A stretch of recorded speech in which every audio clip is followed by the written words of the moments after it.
Okay, how did I get into the sport? And what Let me think back. So I, in life, started as a dancer and performer. By the age of 4, my mom had put my brother and I in dance classes.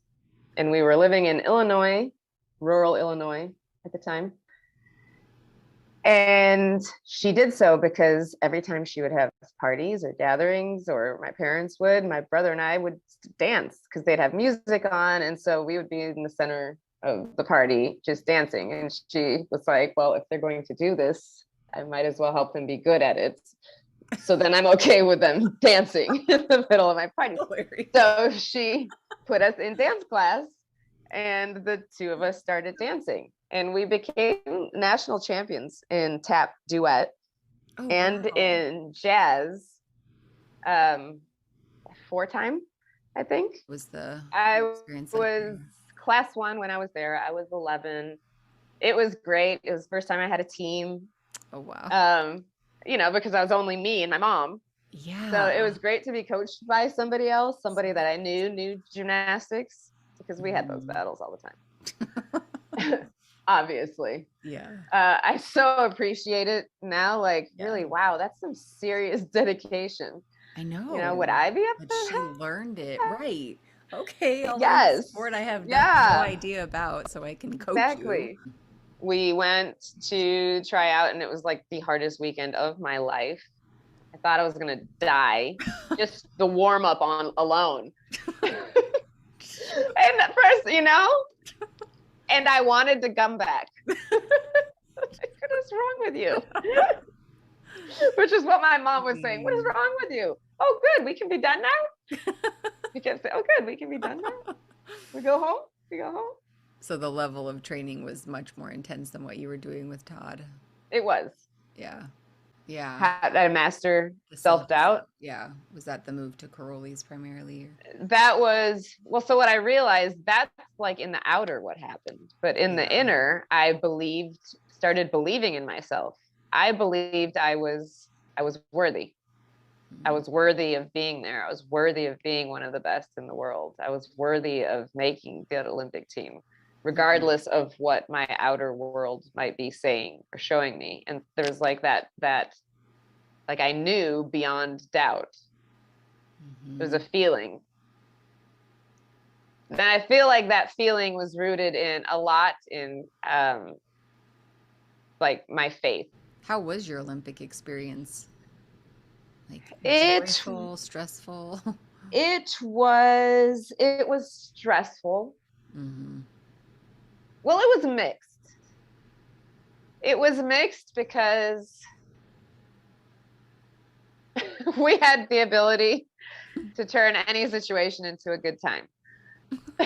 That's really cool. You and Kim seem so close. So, so it was mixed, there's some fun memories and really funny moments of laughing a lot. Yeah. But that only a fellow gymnast would understand also. Right. And then there's other, moments that were extremely challenging. Mm-hmm. So it's real interesting, real strange. I was like, what am I doing? Yeah. I don't want to do this. And it was funny. I jumped off the bars, and Bella happened to walk through the gym, and he looked for a moment, and then he was like, Betty, come talk to me. And so I went to his office to talk to him. He's like, you don't want to be here. Oh, wow. Why are you doing this? And I was like, tell. You're right. Why am I doing this? He's like, you should be dancing. And I was like, you're right. Okay. I should be dancing. And he was like, okay, good. It's good to see you, though. And that was pretty much, I walked back, grabbed my stuff, and I was like, Kim, I'm leaving. I'm going back home. Where mindfulness was the practice, and where you would immerse yourself into